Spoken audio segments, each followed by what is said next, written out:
जी से और हमारे राजा, हमारे मालिक और हमारे देश के प्रधानमंत्री जी से पीछा छुड़ाना इतना आसान नहीं। जैसे लोग या अपोजिट पार्टी के लोग सोचते हैं कि मोदी जी को हम कुर्सी से उतार देंगे, तो संभव नहीं है। क्योंकि जिस आदमी ने कफन तक पर टैक्स लगा दिया, लकड़ी तक पर टैक्स लगा दिया, दुनिया में कोई ऐसी वस्तु नहीं है जिस पर टैक्स न हो, उस आदमी को हिलाना मामूली बात है। जो आदमी पहली बार में मुख्यमंत्री बन गया, पहली बार में प्रधानमंत्री बन गया, दूसरी बार में 11 वर्षों तक प्रधानमंत्री, मतलब 15 वर्ष मान के चलिए, उसके बाद राष्ट्रपति, उसके बाद भी दबदबा भारत पर बरकरार रहेगा और इन्हें हटाने की हिम्मत किसी पार्टी में नहीं है, प्रजा में नहीं है, समाज में नहीं है, किसी में नहीं है जो इनको हिला सके, कुर्सी से हटा सके। संभव ही नहीं। और रह गई प्रभु की बात, तब प्रभु तो इन्हें डर के मारे नहीं बुलाएंगे, भगवान इन्हें डर के मारे नहीं बुलाएंगे कि जो आदमी भारत जैसे धार्मिक देश को बर्बाद करने में, तबाह करने में कसर नहीं छोड़ा और अपने कुर्सी के लिए सब कुछ कर डाला, उस आदमी को कहीं हम ऊपर बुला लेते हैं तो कहीं यहाँ भी आकर हिंदू मुसलमान न चालू कर दे, कहीं यहाँ आकर हमारी कुर्सी न छीन ले, हमारा इंद्र का इंद्रासन न छीन ले, हमारा स्वर्ग न छीन ले। इस डर से थर थर थर थर कांप रहे हैं भगवान। वो इन्हें बुलाने से पहले 1000 बार मंथन कर रहे हैं, समुद्र मंथन की तरह मंथन कर रहे हैं।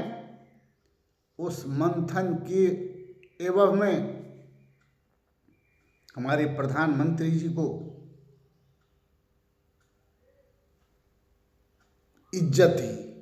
इज्जत मिल रहा है।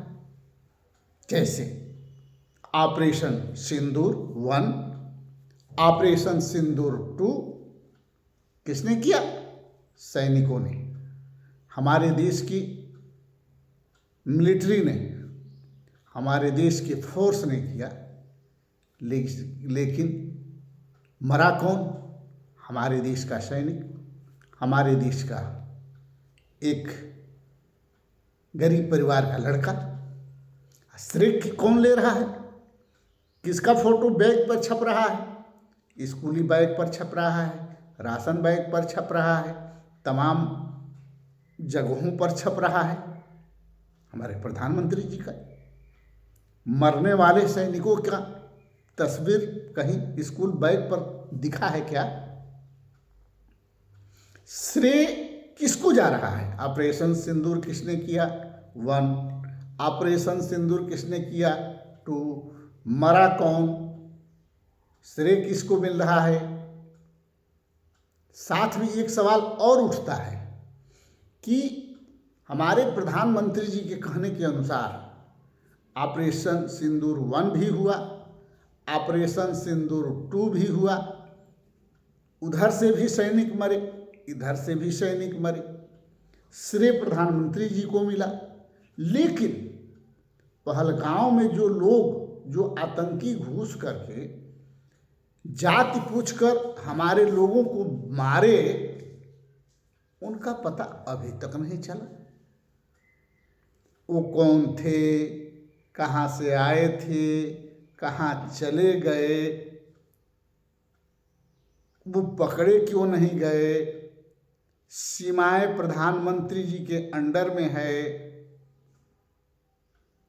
भारत एक 56 इंच के सीने से घिरा हुआ है। जिसमें लाल लाल आंखें चमकती रहती है, उसके बावजूद भी बाहर से लोग कैसे आ गए और हमारे पहलगांव में आकर हमारे ही लोगों को जाति पूछकर मारकर चले गए।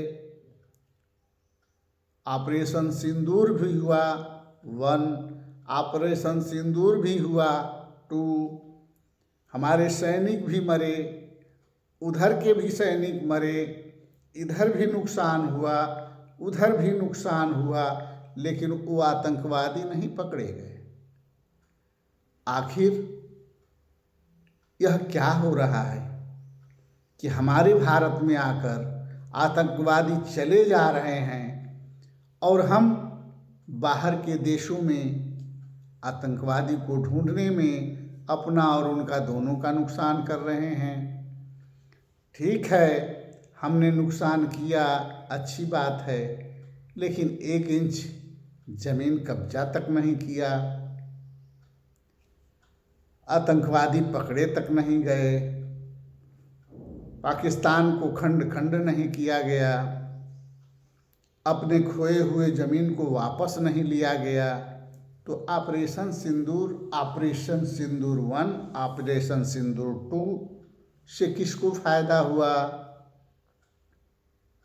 किसका नुकसान हुआ, इस पर बहस तो होनी चाहिए। अगर इस पर कोई सवाल पूछता है तो उसे देशद्रोही क्यों साबित किया जाता है, उसे आतंकवादी क्यों साबित किया जाता है, उसकी बातों का जवाब क्यों नहीं दिया जाता है, उसके सवालों का उत्तर क्यों नहीं दिया जाता है। आखिर आए दिन जो मोबाइल या टीवी पर समाचार के माध्यम से किसी एक का ठिकरा फोड़ा जा रहा है और इस बात को हर जगह चुनाव प्रचार, इलेक्शन या हर जगह इसको भजाने का प्रयास किया जा रहा है, तो इससे फायदा किसको हो रहा है। आखिर इस सारे हथकंडे या सारे ये स्टोरी या सारे ये व्यवस्था किसके फायदे के लिए किया गया है, इससे किसको फायदा हुआ। क्या पहलगांव में मरने वाले लोगों के सिंदूर का बदला लिया गया, या पुलवामा में हमला में मरे हुए सैनिकों के औरतों के सिंदूर का बदला लिया गया, या ऑपरेशन सिंदूर ऑपरेशन 2 में जो हमारे सैनिक शहीद हुए उनके औरतों के सिंदूर का बदला लिया गया। इस पर तो विचार करना बनता है।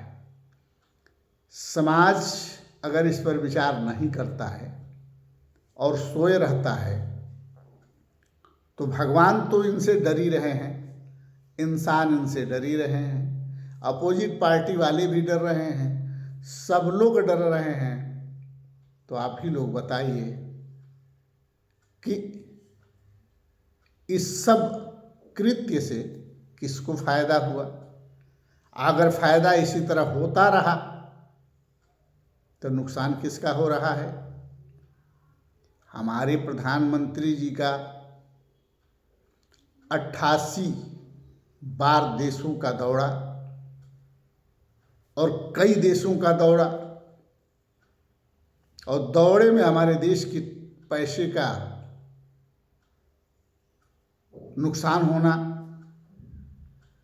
और इतने दौरे के बाद भी सारी व्यवस्थाएं सरकार के अंडर में होते हुए भी आतंकियों का आ जाना, हमारे लोगों को मार जाना, फिर न मिलना, यह क्या साबित करता है, इससे क्या साबित होता है। इस पर तो विचार करना बनता है। रही देश की बात, तो इस देश को बचाने के लिए, इस देश को बनाने के लिए हमारे अनेक स्वतंत्रता संग्राम सेनानी, हमारे सैनिक शहीद हुए, साथ में देश को सुरक्षित करने के लिए और समाज को सुख देने के लिए गांधी परिवार के अंतिम चिराग तक को कुर्बानी दे दी। अब एक जीरो बचा है, जिस जीरो पर कब संकट आ जाए इसको कोई जानता नहीं है। आज वो जीरो हीरो के रूप में उभर रहा है और उससे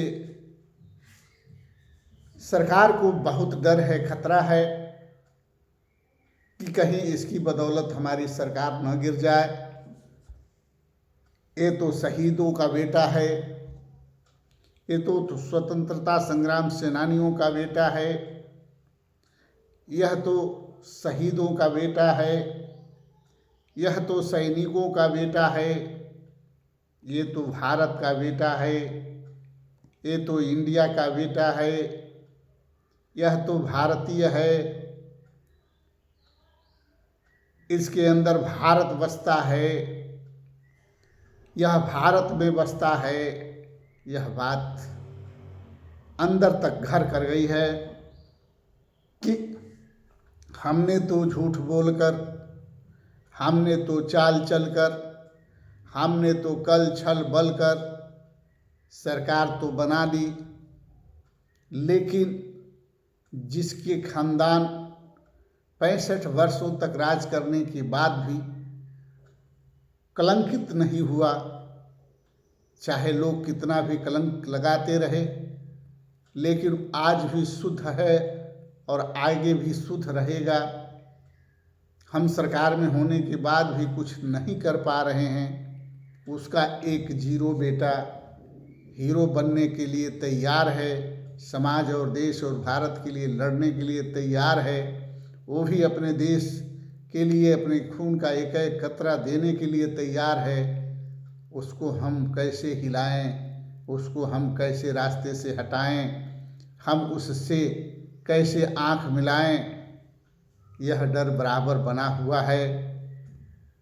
और कुर्सी छीनने का डर हमेशा बना हुआ है, जिसके चलते कुर्सी पाने के लिए तरह तरह के हथकंडे अपनाए जा रहे हैं। यहाँ तक कि एक महिला ने कहा कि अरे भैया, इन्हें हटाना नामुमकिन है, इनकी तो मौत भी नहीं आ रही है, भगवान इनको मारना भी नहीं चाहता है, क्योंकि वो भी डरा हुआ है कि कहीं यह आ गया हमारे लोक में तो कहीं हमारी कुर्सी न हिंदू मुसलमान करके छीन ले, कहीं हमें न कुर्सी से हटा दे। इस डर से भगवान भी इन्हें बुलाने से डर रहे हैं और नहीं बुला रहे हैं। और हो सकता है कि इनको कभी न बुलाएं, ये हजारों वर्षों तक इसी तरह चलते रहें, इन्हें हटाना बड़ी मुश्किल है।